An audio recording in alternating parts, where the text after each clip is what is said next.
The Jets drafted Will McDonald in the first round. Is he a superstar in the making, or did the Jets make a big mistake? J-E-T-S, Jets! Welcome to Jets Talk. My name's Ryan. I'll be your pilot. If you're new here, hit that subscribe button. If you've been here before, welcome back. I love having you here. Boys and girls, I want to talk a little bit about Will McDonald, Jets' first-round pick from this past year. Robert Saleh answered some questions from the media yesterday, made some interesting comments about the pass rusher, and I want to get our thoughts on his comments as well as some of the conundrum, frustrating parts that have gone into Will McDonald's rookie campaign. So let's hop into Robert Saleh's question that was asked before we discuss this.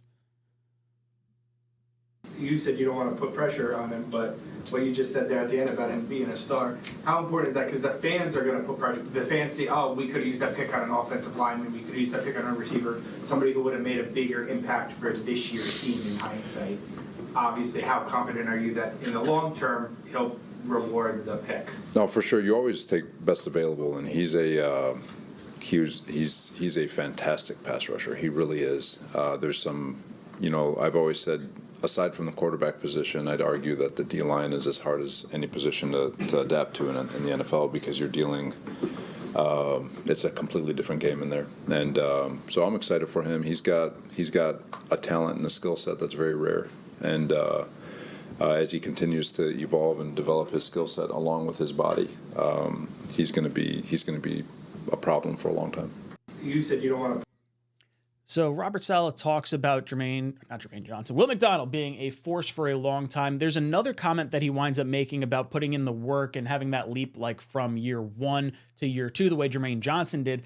And it's an interesting conundrum for the New York Jets because fans are frustrated. Our offensive line is decimated. Wide receiver-wise, we really don't have anyone outside of Garrett Wilson.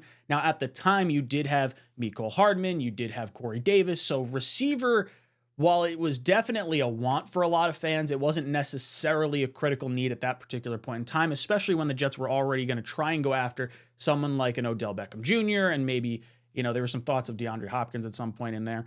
But it's frustrating as a Jet fan seeing all the issues that we've had and seeing this first-round pick not play a whole lot of snaps. What we're talking about here is from a percentage of snap-wise. Germaine Johnson, 2 years ago, had 309 snaps over the course of his entire rookie campaign to date with 3 weeks remaining in the season. Will McDonald has 142. Now, the jump up in production from Germaine Johnson, he's up to nearly 600 snaps. He's going to more than double his snap count from last year just over the course of these next 3 games. So you're hoping to see that type of increase in usage for Will McDonald from 142 up to at least 300, which is where Johnson was all of last year.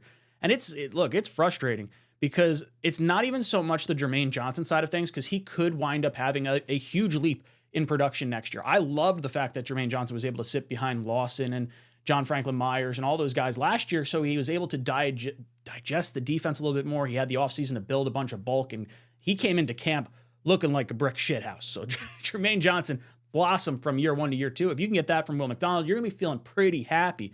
Where you're frustrated with McDonald is it's kind of displacing someone who's an elite edge rusher on your team, and that's Bryce Huff.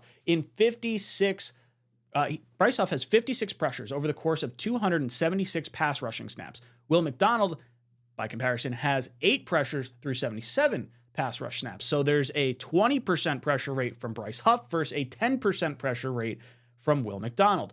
It is kind of frustrating when you see Will McDonald not getting the snaps that you would deem a first-round pick being able to get, and then you're also forcing out a guy who is worthy of all those snaps that you're now going to have to possibly let leave in free agency because Bryce Huff is going to have to get the franchise tag. I'm sorry, guys. I know Jet fans want Bryce Huff back on a multi-year deal, and if I'm a Jet fan, I want him back 110%. Is he going to take that John Franklin Myers team-friendly deal? Or is he going to be frustrated the Jets hit him with the second-round tender last year, and now you're going to have to force the franchise tag on him? And for those that are wondering, the franchise tag is $19.4 million for edge rushers this year. The Jets' salary cap is sitting at $22 million. Now, I'm not super concerned about the Jets' salary cap because with a few restructures, you can create a whole bunch of cap space. You can get to like $60 million or something along those lines.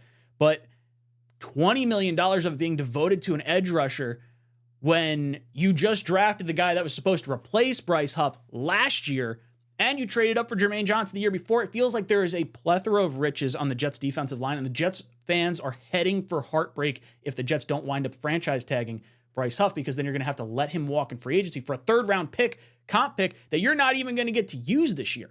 It wouldn't be until 2025 is when you get that comp pick, if you get any at all, because if the Jets wind up bringing in a bunch of free agents to help Aaron Rodgers on the offensive line and wide receiver, then it's going to cancel out, and you wind up losing a great pass rusher for nothing.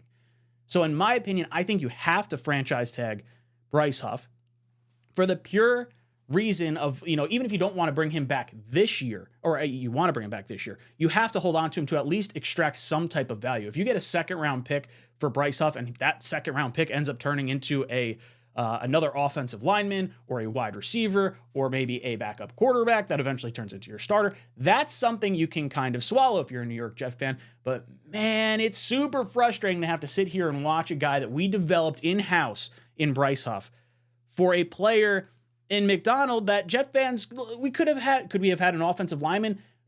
Broderick Jones went one pick in front of the Jets. Steelers traded in front of us with the Patriots to get that offensive tackle before the Jets. That was the fifth tackle off the board, where the Jets looking at offensive tackle 6, who didn't go until I think it was like the end of the first round, and Anton Harrison.